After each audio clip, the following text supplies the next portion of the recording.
Next up, we have Rick Nelson. He's an associate at Kinney & Lang, and he'll be presenting on a recent Supreme Court case that was just argued before the Supreme Court, ABC v. Aereo, having to do with rebroadcast TV and the transmit clause. This is a case that could have huge implications once it's decided here in the very near future. I think we all know with the cost of cable TV and such nowadays that streaming is becoming very popular, and so this, like I said, this case could have huge implications. So with that, I bring up Rick Nelson.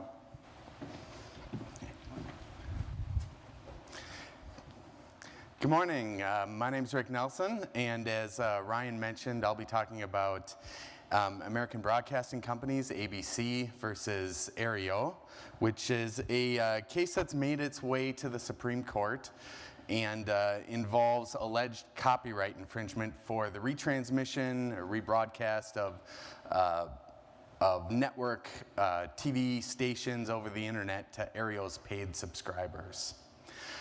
So I guess just to introduce the parties a little bit here, the plaintiffs are various broadcasting companies, ABC, Disney, CBS, NBC, Universal, Telemundo, et cetera, versus the defendant, which is Aereo, a startup company. Now, the plaintiffs, ABC, I'll refer to them as ABC, claimed that Aereo's retransmission of their local broadcasting TV stations over the internet is a public performance of their copyrighted work and therefore constitutes copyright infringement. And Aereo, of course, claims that it isn't copyright infringement, and the reason is that they claim that they're actually performing thousands of private performances rather than public performances. So a little bit of background here to Aereo's service. Aereo essentially allows users to log in over the internet and to view live TV or to record or pause that live TV and view it on their computer.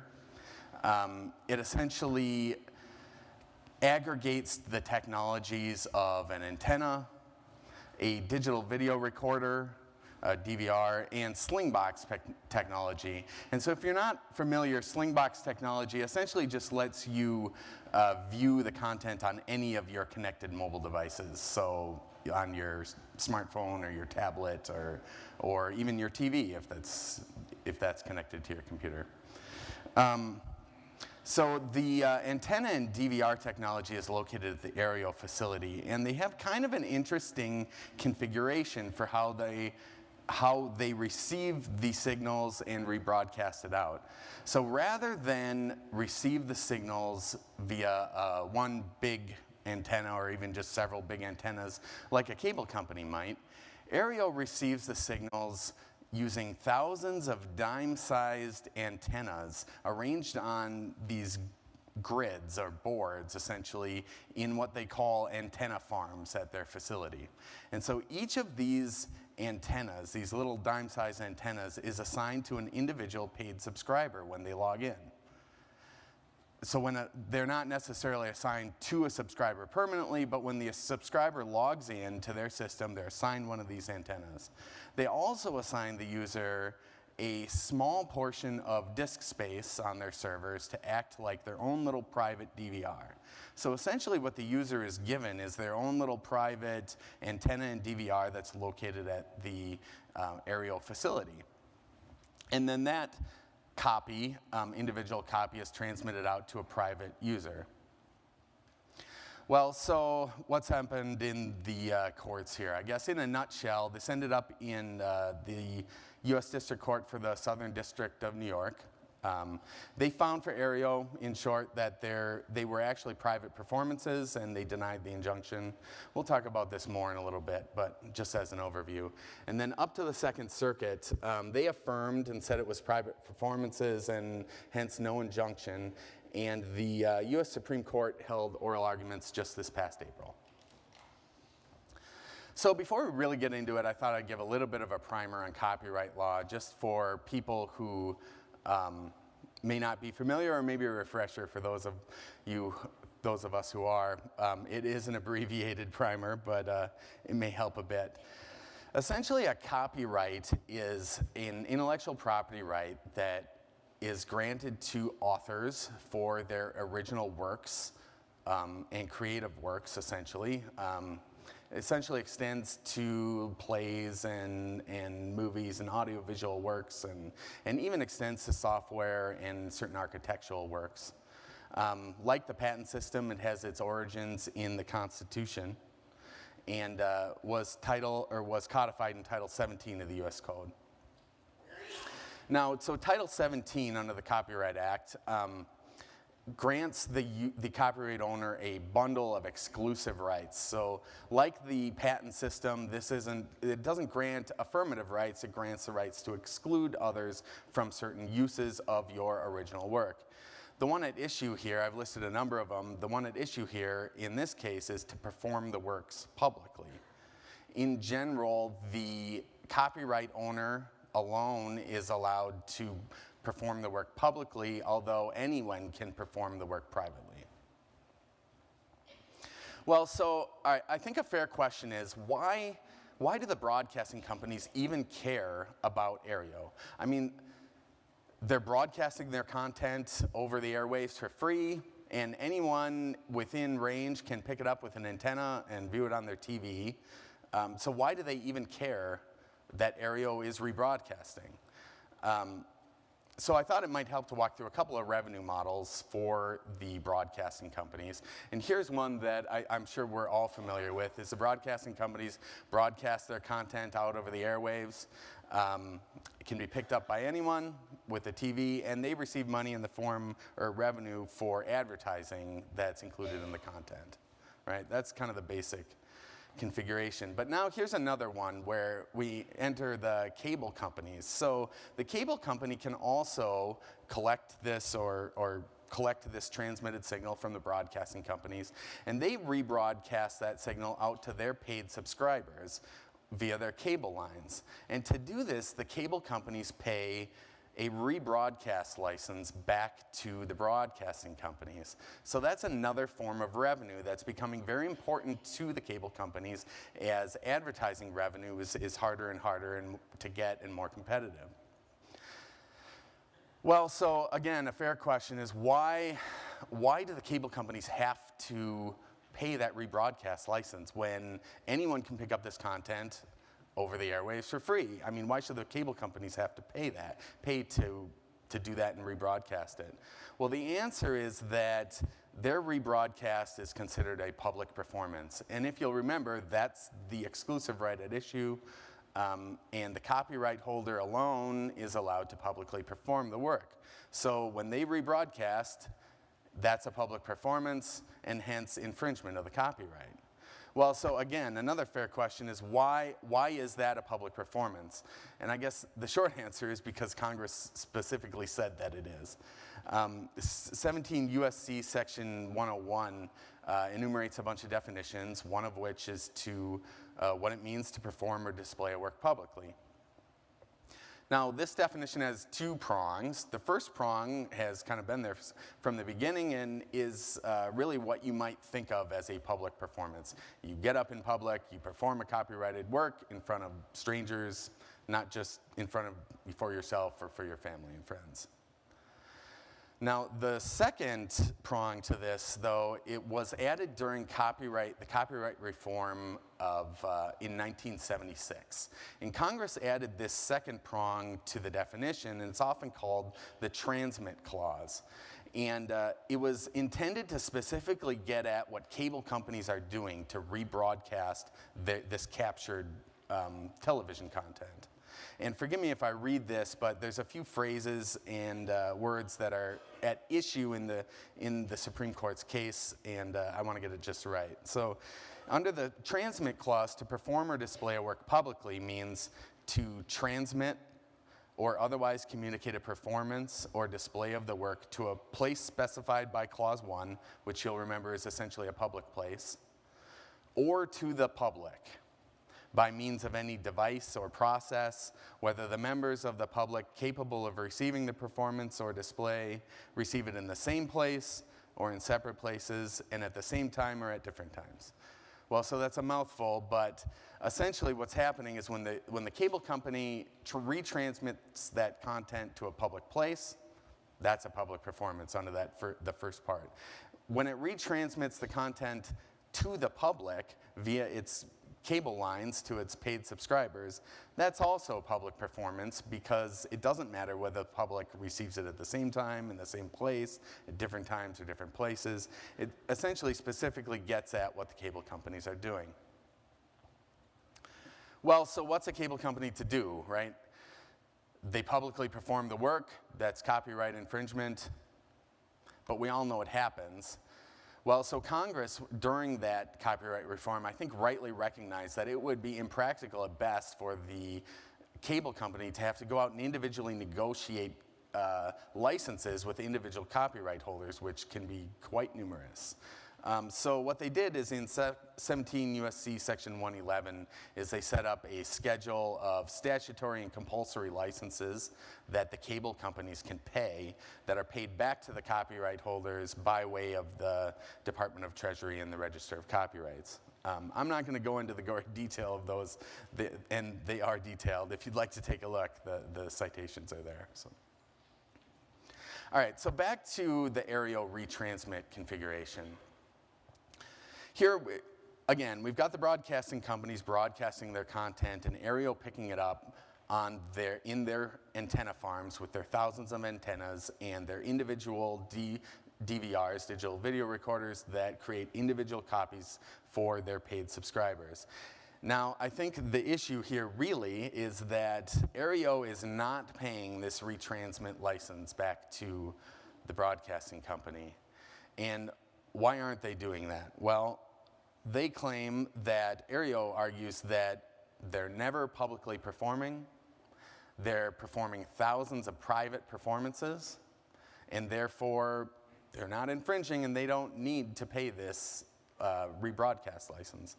And to support that argument, they point right to the definition and say that to perform or display a work publicly means to transmit or otherwise communicate a performance or display of the work, singular, to a place specified by Clause 1, a public place, or to the public. Now, Aereo claims that the work transmitted by Aereo is private to each subscriber.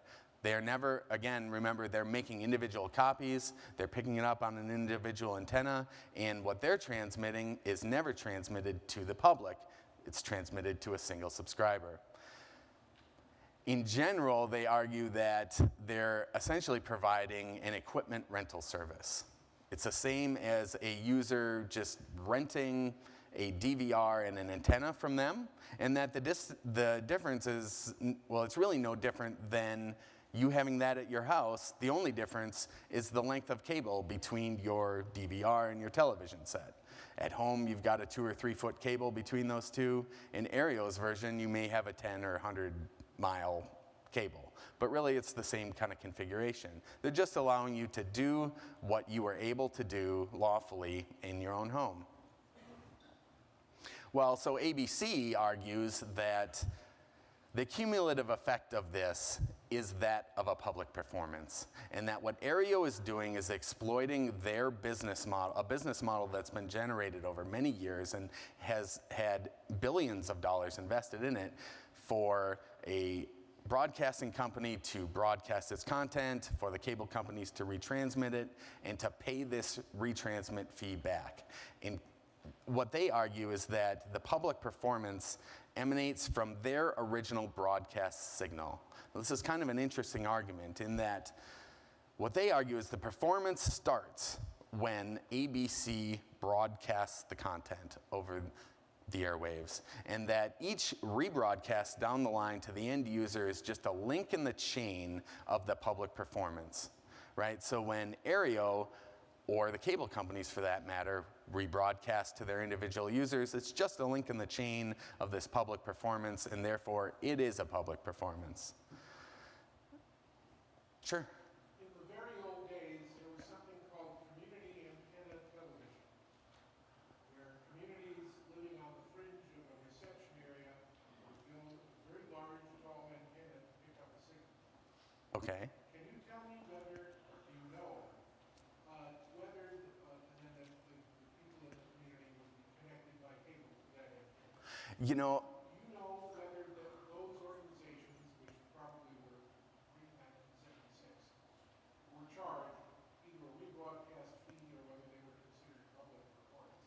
You know, sir, I'm not really sure at this time, but if you submit a comment or a question, we can be sure to address that at the end.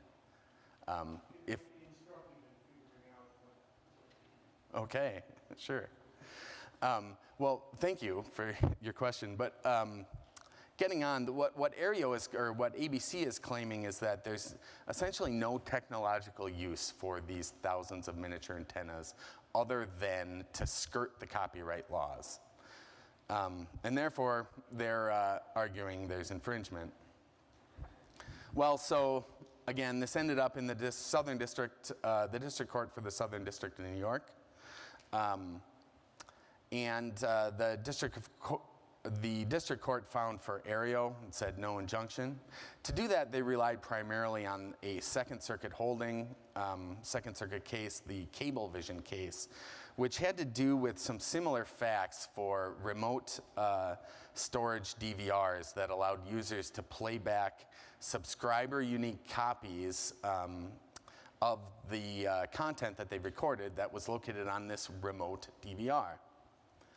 And the Cablevision court said that to determine if a performance is public, you need to examine who precisely is capable of receiving a particular transmission of a performance. And I think it's important to note that they focused on the transmission rather than the broader concept of the performance.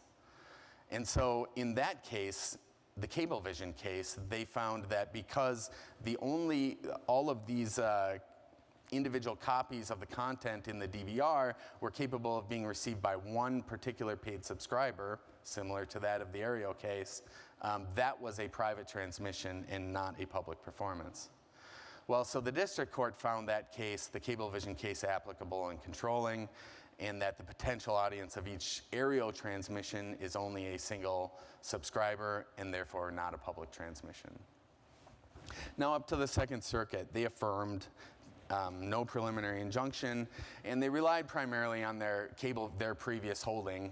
They elaborated a bit and explained that holding in part, and they came out with this 4-part holding to determine if a performance is public. And in that, they said, first, you need to consider the potential audience of the individual transmission. So they really reiterated that they're focusing on the transmission here. If that transmission is capable of being received by the public in general, it's a public performance. If that particular transmission is capable of being received only by a single subscriber, it's private. So that seems pretty cut and dried, but of course they had to add some more to it. But in general, they came out with 3 other parts. The second part of that ruling was this no aggregation rule, which clarified that if you have a number of private transmissions, you shouldn't aggregate that and somehow say, because you're transmitting 1,000 private transmissions, now you're somehow publicly performing. With, of course, an exception to that, in the case that the private transmissions are generated from a single copy of the work. Like you might imagine a on-demand movie or something is being sent out to private individuals from a cable company. Now each of those particular transmissions is only capable of being received by a particular user. But they say in that case, because it's generated from a single copy, you should aggregate that and call that a public performance. And then finally, they said any factor that limits the potential audience of the transmission is relevant to the discussion. Well now, so the Supreme Court held oral arguments in April. They had a number of concerns, of course, and I think rightly they're concerned about stifling innovation, and in particular in the cloud computing technologies area. Now, as we all know, technology is advancing very rapidly, and certainly in the cloud computing technologies, where services and applications that used to reside on your device, like your laptop or your phone, are now residing in the cloud, which is really just a congregation of servers that aren't located at your device. They're owned by someone else, and they're located somewhere else. So these services are moving up to the cloud.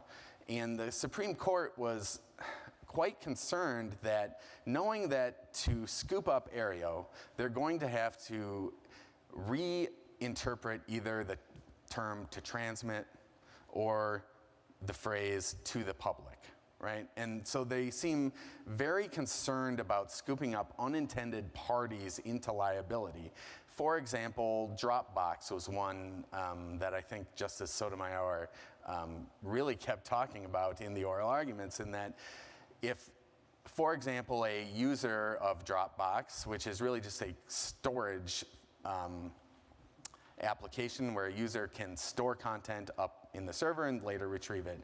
If they store audiovisual works that are copyrighted and maybe they have a right to, if they store that up in the cloud and then they later retrieve it, how is Dropbox not a public performer if Aereo is a public performer? I mean, they may find ways to distinguish those two things, but they seem concerned that they get that right. Another concern that they had is, well, what do they do with Aereo or people like Aereo if they are publicly performing? Because they don't necessarily fit into the statutory defined definition of a cable system. I mean, they may, but it may take some interpretation to get there. So there are a few different scenarios. One is, well, okay, so maybe Aereo is actually a cable system, in which case they have access to the statutory licenses to perform the copyrighted material, and so then, okay, maybe they're all right. Another scenario is that they're not a cable system, and they don't have access to these statutory licenses. Well, then they're basically relegated to negotiating individual licenses with individual copyright holders, which I think we can all understand is not really a practical thing at this point. It may put them out of business. Another, I guess, possibility, just to tie it all up, is that maybe they're not a cable system, but they do have access to these statutory licenses via some interpretation that the court provides. Well, so possible outcomes right here, it's really hard to tell from the oral arguments which way that they're leaning, but clearly they know they're going to have to interpret the phrase transmit or to the public. It may be a narrow interpretation to limit it to the specific facts of this case while offering Congress an invitation for clarification. I think generally what the court is recognizing is that since 1976, when the last major copyright reform happened, technology has advanced tremendously, and it is advancing faster and faster, as we all know. The laws have been hard-pressed to keep up, and they probably will be. So the court seems concerned that they won't have technology-limited definitions that they provide. But I guess we'll have to wait and see. Anyway, thank you.